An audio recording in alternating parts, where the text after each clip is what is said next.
بسم اللہ الرحمن الرحیم۔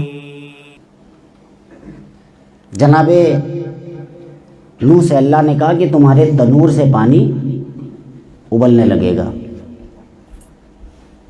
جناب نوح کا گھر کہاں تھا؟ سب بزرگ لوگ جانتے ہیں، مسجد کوفہ جو آج ہے، جو مسجد کوفہ کے صحن میں حوض بنا ہوا ہے، وہاں پر جناب نوح کا گھر تھا اور وہیں پر تنور تھا کہ جہاں سے طوفان شروع ہوا۔ اور جناب نوح علیہ السلام نے کشتی بھی وہیں بنائی تھی جو آج کا کوفہ ہے، وہاں سے طوفان شروع ہو گیا۔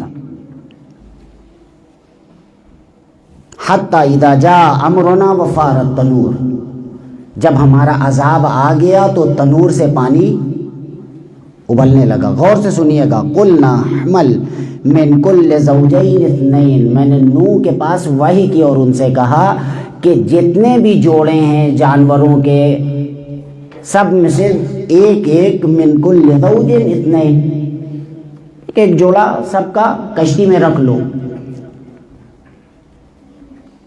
وَأَهْلَكَ إِلَّا مَنْ سَبَقَ عَلَيْهِ الْقَوْلُ وَمَنْ آمَنَ وَمَا آمَنَ مَعَهُ إِلَّا الْقَلِيلُ۔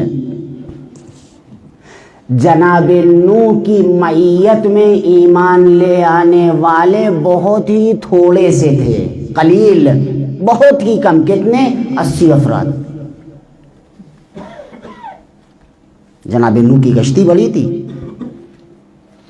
لبیک یا حسین، لبیک یا حسین۔